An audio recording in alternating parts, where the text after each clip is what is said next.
Aksyon Firing Line. Aksyon Marlon Hinovia. Pero this time, unahon ko lang ag-update sa encounter dito sa boundary sang Negros Oriental kag Moises Padilla. Online sa firing line. Anong latest on the ground o kung nabaton nga report from the ground, and joining us tonight is Captain Kim Apitong, ang spokesperson sang 3rd Infantry Division. Captain, magandang gabi po o mayong gabi.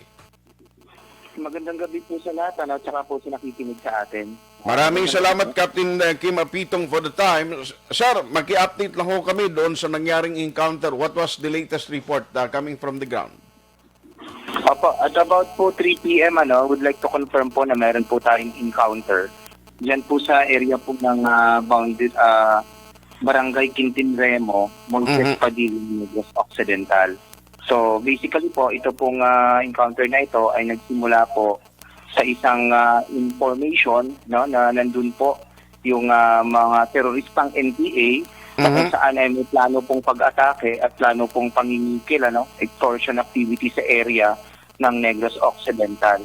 Actually, makikita nyo po yung area, boundary na rin po ng Negros Oriental yan eh. So according dun sa ating information, ay magkakaroon sila, parang pagpapalakas ng kanilang mga pag-atake dyan sa area na yan. It could be either mga PNP stations natin, mga PSP troops natin, and yung ating mga tropa dyan sa area. And also, to intensify yung kanila pong plano na pag-export po, hindi lang po sa mga mamamayan, kundi din po sa mga politicians, dahil alam naman po natin na parating na po yung eleksyon. Kaya nung nalaman po natin yung information na yon based po sa mga informants at intelligence natin, ay kinasahan po natin yan ng combat operation. So lagi naman po tayo nagkakandak ng combat operations, pero doon po sa intel natin o sa information natin, ay sa bandang area na yan, sila po ay naglalagay at nagkakandak po ng planong pag-atake at pag-extortion doon sa area. So nandun po yung ating tropa ng 62nd IB at tropa po ng 79th IB, ganoon din po yung mga DRCs natin, na tropa natin sa area. At nung nalaman nila na yung naturang mga terorista na grupo ay nandun sa isang lugar, nagkandak po sila ng pag-atake against po doon sa mga NPA kung saan sila nabalitang nandoon sa area na yon. At napalibutan na po natin yung mga kalaban ay sa assault po, ng pag-assault po ng ating pong tropa, ay nabangga po nila, encounter po nila yung paunang mga grupo. Pag sinabi po natin mga paunahing grupo, yung mga nasa posting po ito, na nagbabantay. And yun po, nagkaroon po ng encounter, then mga around alas 3 po ng hapon yon, nangyari po yung encounter na yon.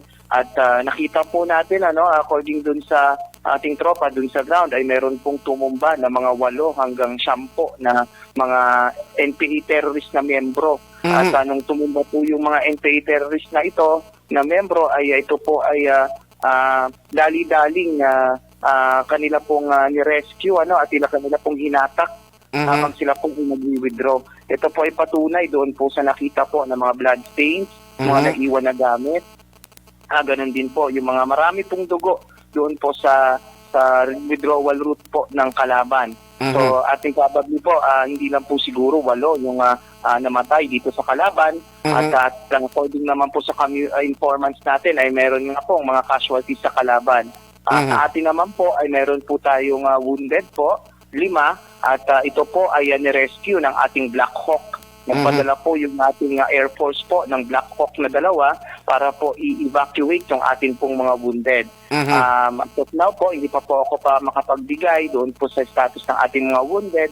Basically po, sila naman po ay okay lang naman, pero titingin pa po natin yung karagdagang report tungkol po doon sa mga nasugatan po natin na tropa na inibak po ng ating Black Hawk na pinadala po ng ating Air Force. Ngayon po ay mag-a-update po kami sa inyo pag nagkaroon po kami ng mga karagdagang impormasyon mula po sa baba. Pero sir, maliban doon sa first burst ng firefight, mayroon hong kasunod pa na mga encounter na nangyari po? Ito po ay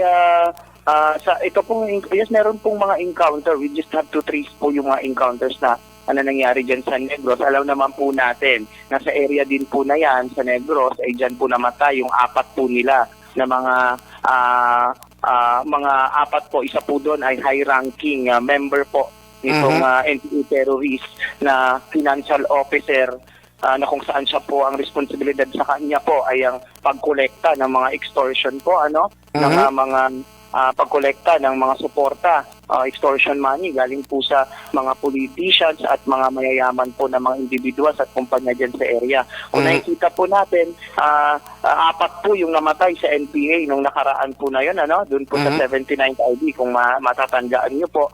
At yun po ay kasunod din po sa mga iba pang mga encounters na nangyari din po dun sa area na yan. So, ito po naman po ay kasunod lang po talaga ng mga intel operations na mga informations na galing po sa mga informants po natin. Kaya po nagkaroon tayo ng encounter dyan. Alam po natin na nandyan sila at alam po natin yung risk na alam natin ko tulad po nito, magkakaroon tayo ng encounter po, na magkakaroon tayo po ng wounded sa atin pong hanay. Yan po ay tanggap naman po natin dahil alam naman po natin yung risk. Yun nga lang po, maagap naman po yung ating pong Philippine Air Force na pagpapadala po ng Black Hawk para po i-evac yung ating pong mga wounded. Yun lamang po sa ngayon at wala pa po ako maidagdag sa inyo po. Opo, we understand. But maliban po doon, sir, may mga initial recovery na ho tayo? Captain, sabi ko may mga initial recovery na ho tayo? Sir, meron po, as of now, sir, hindi pa po natin, dahil ongoing pa po yung pursuit operation. Okay. Alam naman po natin, gabi na ngayon, So, ngayon, nagkakandak po tayo ng observation ngayon at pursuit operation kahit na gabi na. Bukas po, sa amin pong press release na official, makikita nyo po yung ating result po ng ating operation. Yes, sir. Ito po ang member ng Army natin is under 62nd Infantry Battalion po ang nag-operate. Yan po ay, ano po yan, dahil nga po alam natin na nandyan yung kalaban, kasama po dyan yung 79th IB, pati po yung ating DRCs nandyan din po. Kasi alam po natin, dahil nga po sa informasyon na nandyan po sila. Kaya nga po, tayo po ay na-prevent po natin yung kanila pong planong pag-atake at pag-i-extort dun sa area. Na-prevent po ng tropa. Yun nga lang po, meron tayong WIA, pero that's the risk ng ating pong trabaho. Opo. So, ibig pong sabihin, if they are planning to conduct doon sa mga pag-atake, meaning medyo madami-dami po yung mga members nila.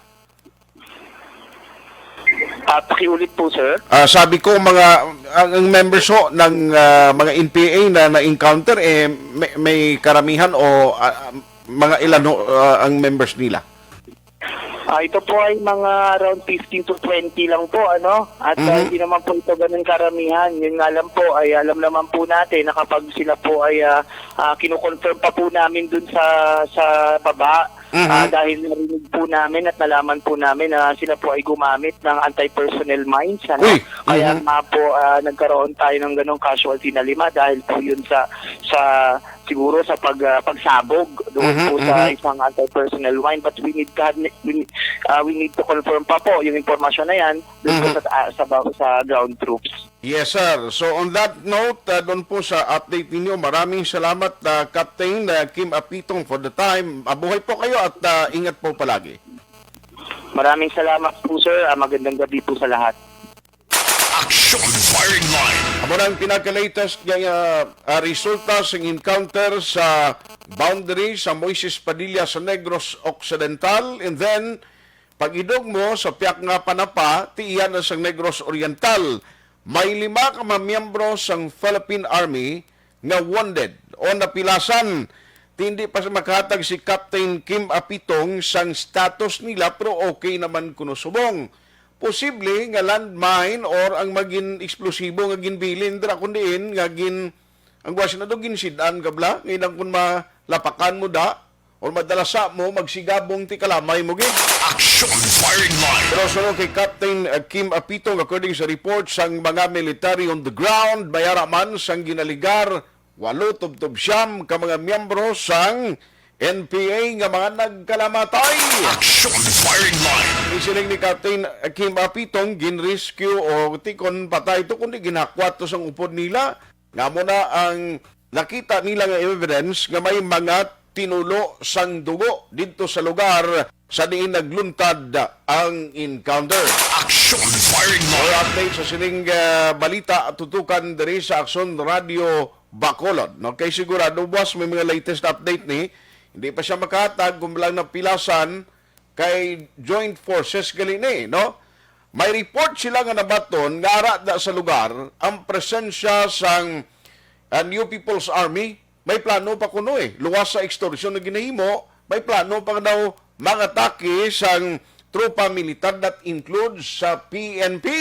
Aksyon Firing Line. Una mga information kiti ang intel sang Philippine Army, sige maning libot nila, amo to naghimo sang pag-operate sa lugar nga nagresulta sang enkwentru. Aksyon Firing Line. Para mang sining hapon nag-umpisa, may mga kasunod pa, no, nga linok panay nga nagluntad sa lugar. Gabay pang padanasay nyo da, ang mga nagapangabuhi, ang mga pigado da sa bukid, ni magkala, mga inosente bla, no, hindi magkaladalahi ga. Parang sa kabukiran, bisan hindi kabatyag sa basic services nga dapat ihatag sa gobyerno. Pero ini sila on their own, mabuhi na lang basta mapisan ka sa bukid. Bisan di ka nakatilaw ganing kagkita, doktor, okay lang na. Pag masakit mo, huluhampo lang, pero gakayo man. Di kabay pa, no, wala sang nadalahig nga iba ng mga sibilyan, o way sa mga nadalahig dira o mahalitan, kag ma-displace na naman nga mga residente nga nagapangabuhi isang normal sa lugar. Kudlay no, subo mo, ako personally, buhi ako nga saksi kung ano ang kabudlayan. Kung may enkwentro, kapin pagid sa mga lugar, kami siguna sa Ginumansland dira ang area namon, kay sakop kami sa Kawayan, pero lapit kami sa Candonesos. Linaktanay kasunod ka lang sa Karabaw mo, guhid karo, karga sa gagamitan nyo, puwerte, kasubo. Aksyon Firing Line.